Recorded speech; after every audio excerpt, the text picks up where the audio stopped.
In the drowning ghost box. Stepping in means unlocking the gates of fear. Welcome. এই গল্পটি দুর্বল হৃদয়ের মানুষদের জন্য নয়। আজ আমরা শুনব আটিপাড়া গ্রামের বটতলার রহস্য। আসসালামু আলাইকুম, আমি জাকারিয়া। আপনি শুনছেন ভূতের বাক্স, যেখানে শব্দই হলো ভয়ের অস্ত্র। ভূতের বাক্স দ্য ঘোস্ট স্টোরিসে আপনাকে স্বাগত। গ্রামের বাজারে একটি বিশাল পুরনো বটগাছ। দিনের বেলায় সাধারণ মনে হলেও রাত নামলেই চারপাশ পাল্টে যায়। সন্ধ্যার পর কেউ ওদিক দিয়ে যায় না, রাত 10টার পর তো একেবারেই নয়। মতিন হাই স্কুলের ছাত্র, সামনে এসএসসি পরীক্ষা।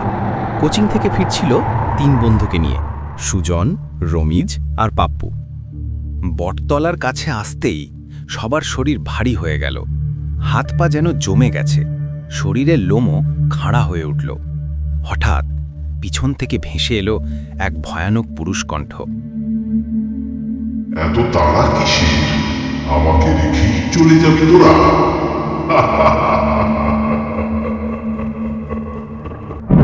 সুজন ভয়ে প্যান্ট ভিজিয়ে ফেলে। রমিজ কিছু দেখাতে চাইছে, কিন্তু হাত উঠছে না। পাপ্পু নিঃশব্দ কান্না করছে। হঠাৎ একটি কালো ছায়া চারপাশে ঘুরতে শুরু করে। ছায়াটি আবার বড়ি, অনেক দিন তাজা রক্ত খাই না, আজ তোদেরকে মজা করে খাবো।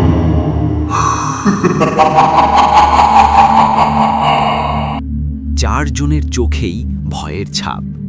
ছুরাকে রাত, দোয়া পড়তে চাচ্ছে, কিন্তু কিছুই মনে পড়ছে না। তাদের চারিদিকে ঝড়ো হাওয়া বইতে শুরু করে, ঘামে ভিজে যায় সবাই। সঙ্গে সঙ্গে সুজন অজ্ঞান হয়ে মাটিতে লুটিয়ে পড়ে। অদৃশ্য শক্তি তাকে টেনে নিয়ে যাচ্ছে বটগাছের ওপর, মাটি দিয়ে ভিতরে তুলে নিচ্ছে। মুহূর্তের মধ্যেই রমিজকেও টেনে নিল কালো ছায়া। বাকি 2 জন চিৎকার করার চেষ্টা করছে, কিন্তু গলা দিয়ে কোনো শব্দ বের হচ্ছে না। দূর থেকে বাজারের একজন দোকানি জোরে ডাক দিল, ওই বটতলায় কি কেউ আছে? আবারও ডাকে, ওই বটতলায় কি কেউ আছে? সদর বাজারের 5-6টা লোক আজান দিতে দিতে ছুটে আসে। দোকানিরা, 2টো রিক্সা চালক, এক চামুচার বয়স্ক মানুষ আর পাশে থাকা একজন হুজুর। সবাই এক নজর দেখে চারপাশে ছড়ানো অচেতন কিশোরদের দিকে। রাতের বাতাস কাঁপছে, পাগলের মতো আওয়াজ দেওয়ার চেষ্টা, কিন্তু কাঁধে চাপা। কারো গলা খুলে কথা বের হচ্ছে না। হুজুর এক ঝটকায় এগিয়ে এসে গাছের তলায় কুটরে আছেন। তার চোখে অদৃশ্য এক দৃঢ়তা। সে চিৎকার করে বলল, আয়াতুল কুরসি কেউ পড়ো, এদের কাছাকাছি কেউ জোরে আজান পড়বে। চারপাশের মানুষজন তৎক্ষণাৎ আয়াতুল কুরসি, সূরা ফালাক, সূরা নাস উচ্চ স্বরে পড়তে শুরু করে। কণ্ঠগুলো প্রথমে কেঁপে উঠছিল, কিন্তু মিলে যেতেই শক্তির ঢেউ আসতে শুরু করে। হুজুর হাতে এক জিনিস বের করল, ছোট কয়েকটি তাবিজ ও সাদা দিনদা, রুহানি দাওয়াতের অবচেতনিক চিহ্ন। সে দড়ি আর একটি মোটা ছোঁয়া নিয়ে গাছের দিকে তাকিয়ে বলল, আগে আয়াতুল কুরসি, তারপর আমি ধীরে ধীরে ফু দেব। সবার ফু দিন, কেউ চিৎকার করবে না, কেবল সুর মেনে চলবে। লোকগুলো সারিবদ্ধ হয়ে দাঁড়ালো। কেউ আজান বলছে, কেউ কোরআন মুখস্থ অংশ যেভাবে পারছে ততটুকু উচ্চ করে পড়ছে। হুজুরের কণ্ঠে এখন গভীর সুর। সে সুরার ছন্দে কিছু দোয়া বলে, তারপর তার হাতে থাকা তাবিজগুলো কাঁধে টানল। হুজুর প্রথমে সুজনের কাছে গিয়ে তার মাথার উপর হাত রাখল, তারপর মুখ থেকে ধীরে ধীরে ফু দিল। প্রতিটি ফুতে কণ্ঠে আল্লাহর নাম ফুটা ফুটা শব্দ হয়ে বাতাসে মিলছিল। লোকেরা সবাই একইভাবে ফু দিল। একে একে রমিজের, পাপ্পুর মাথায়ও ফু দেয়া হলো। ফুয়ের সঙ্গে হালকা তালি বাজালেন হুজুর। তালের টুকরো শব্দ যেন একটা রিদম তৈরি করল, যা অশুভ শক্তিকে আটকে দেওয়ার চেষ্টাই ছিল। ঘুমন্ত সুজনের শরীরে যেন বহুকাল থেকে আটকে থাকা শক্তি করচি করচি ভেঙে পড়ে। হুজুর ডান হাতে শক্তভাবে দড়ি নিয়ে ওপরের দিকে টানতে শুরু করল। লোকেরা নিচ থেকে সমন্বয় করে ধীরে ধীরে তাকে নামিয়ে নিল।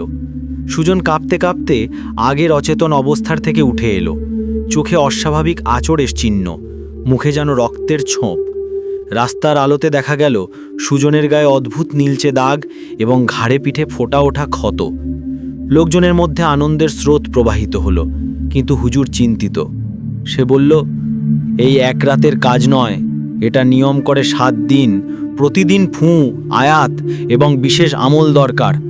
রাতের একেবারে নির্জনে আঁকা না পাঠাতে হবে তাকে। তারা সুজনকে সঙ্গে নিয়ে অল্প দূরে মসজিদের পাশে একখানা খোলা ঘরে বসালো।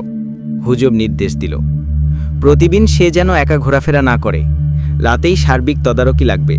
প্রত্যেক বেলা সূর্য অস্তমিত হলে আয়াতুল কুরসি, সূরা আল ফালাক, সূরা আন্নাস জোরে ও কঠিন ধ্বনিতে পড়বে। আমার নির্দেশ মেনো। এরপর হুজুর একটি ছিটা মশক বা বিশেষ তেল নিয়ে তাতে থুতু না, বরং সুচিতভাবে দেশীয় ফুয়ের আমল করলেন। তার হাতে ছোট ছোট কয়েকটি তিলকণ্ঠ ফু করে দাওয়াত দিলেন। লোকেরা সবাই একইভাবে ছিল। এই ফুয়ের সময় হুজুর নির্দিষ্ট দোয়া বলছে, কেউ কেউ হুজুরের শেখানো আয়াত পড়ছে। পরিবেশে ধীরেই একটা চাপ কমতে শুরু করলো। হুজুর প্রতিদিন বেলা গড়িয়ে সকাল সন্ধ্যায় উপস্থিত থাকতেন। প্রতিদিন একই রীতি, আয়াত, ফুঁ, তাবিজ পরীক্ষা এবং রাতে পাহারা। প্রথম 3-4 দিনে সুজন স্থির হতেই থাকল। জ্বর কমছে, চিৎকার কমছে, কিন্তু গাত্রের ক্ষত গাঢ় হয়ে ওঠে। রাতে সে বারবার কেঁদে উঠে কিছু অজানা শব্দ ফিসফিস করে। আমার ছেলেমেয়ের খেয়েছে, এই কথা বলে। লোকেরা বোঝে না। হুজুর শিহরণ লেগিয়ে বলে, এমন কথা শুনলে ভয় পেতে নেই, এটাও অশুভের ছল। তবে 5ম দিনে পরিস্থিতি খারাপের দিকে শোকে। সুজন রাতের বেলা একসময় ব্যথায় ঘুম ভাঙে, চিৎকার করেও কোনো শব্দ বের হয় না, শরীর থেকে কিছুটা কণ্ঠও ওঠে না। সে ঘুমের মধ্যেই এমন কাঁপুনি হচ্ছে যেন কেউ ভিতর থেকে হাড় ফাটাচ্ছে। রমিজ আর মতিন যারা পাশে ছিলেন বারবার কথায় জড়ান, হুজুর এটা স্থায়ী নয় তো? হুজুর কাঁপা কণ্ঠে বলে, এই রকম মাস্কারামি হলে ক্ষতি গভীর, যত দ্রুত ব্যবস্থা নেওয়া যাবে ততই ভালো। সপ্তাহ পেরোবার আগেই সুজনের অবস্থা শোচনীয়ভাবে খারাপ হয়ে পড়ে। ত্বক ভুলে ওঠে, রক্ত বের হচ্ছে এবং তাকে জ্ঞানবিহীন পর্যায়ে নিয়ে আসে। রাতের এক নির্জন মুহূর্তে হঠাৎ করে তার বুকের তলদেশ থেকে অদ্ভুত শব্দ, মাতলামো কণ্ঠে গহ্বর শোনা গেল। মতিন আর রমিজ ছুঁড়ে ধরে তাকে নাড়াচাড়া করে, কিন্তু কোনো লড়াই কাজে আসলো না। হাসপাতালে নেওয়া হলে ডাক্তাররা বলল, সামান্য শারীরিক ক্ষতি নয়, অস্পষ্ট কয়েকটি ভেতরের আঘাত এবং ভয়ঙ্কর ইনফেকশন চলছে। কিন্তু তাদের কষ্টকর ব্যাখ্যা ছিল না, উপায় ছিল না, অদেখা কিছুই ভীতি তৈরি করেছিল। 1 সপ্তাহের ভেতরে সুজনের শরীর ধীরে ধীরে থেমে গেল। শেষ রাত্রি যখন হুজুর তার মাথায় হাত রাখলেন, তিনি ধীরে ধীরে বললেন, আমরা চেষ্টা করেছি, কিন্তু কিছু জিন বা আরব ধর্মীয় শক্তি এতগুলো শত্রুতা এনেছে মনে হয়, কেবল ইমানই শেষ সম্বল। সুজন মুখে এক ঝাপসা হাসি, তারপর নিস্তব্ধ হয়ে গেল। সকালে খবর ছড়িয়ে পড়ল গ্রামে, সুজন মারা গেছে।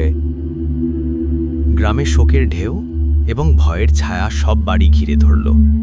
সবাই দেখতে আসে সুজনের লাশ, তাকে গোসল করানো হয়, কবর দেওয়া হয়। কেউই আর রাতের নির্জন পথে হেঁটে বেড়ায় না। হুজুর ও কয়েকজন অভিজ্ঞ লোক জানালো, বটতলা এখন আরও শক্তিশালী কাজ হয়েছে। নিয়মিত 7 দিন নইলে অবস্থা আরও গুরুতর হতে পারত। প্রত্যেক সন্ধ্যায় আয়াতুল কুরসি, সূরা ফালাক ও নাস উচ্চ কণ্ঠে পড়া। হুজুর বসে গাছের চারপাশে তাবিজ ও রুজি ব্যবহার করে ফু দেওয়া। সবাই অংশগ্রহণ করে। রাতে পাহারা, কেউ একা গেলে বিপদ বাড়ে। প্রতিদিন হুজুর নির্দিষ্ট আমল ও তাবিজ পরিবর্তন করেন, ক্ষত পর্যবেক্ষণ ও দোয়া চালিয়ে যান। তবে সব কিছুই করে হলেও সুজনের ক্ষত গভীর ছিল এবং পরবর্তী ইনফেকশন বা ঘটনার কারণে তিনি বাঁচতে পারেননি।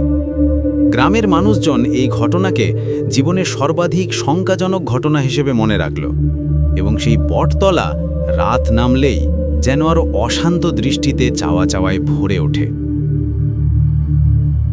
এই ঘটনা আমাদের শেখায় যে রাতের নির্জন পথ ও অচেনা জায়গায় সতর্কতা অবলম্বন করো। নাতিশীতোষ্ণ ভয়কে কৌতূহল মনে না করে নামাজ ও দোয়ার আশ্রয়ে নাও, আর একজন মানুষকে কখনোই একা ঝুঁকিতে ছেড়ে যাবে না।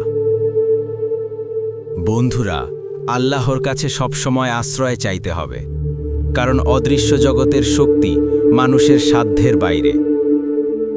গল্পটি যদি আপনাদের ভয় ধরিয়ে থাকে তবে অবশ্যই লাইক দিন, কমেন্টে আপনার মতামত লিখুন আর সাবস্ক্রাইব করুন ভূতের বাক্স দ্য ঘোস্ট স্টোরিজ চ্যানেলটি, কারণ আগামীকাল রাত 9টায় আসছে আরেকটি নতুন ভৌতিক কাহিনী আপনার অপেক্ষার জন্য।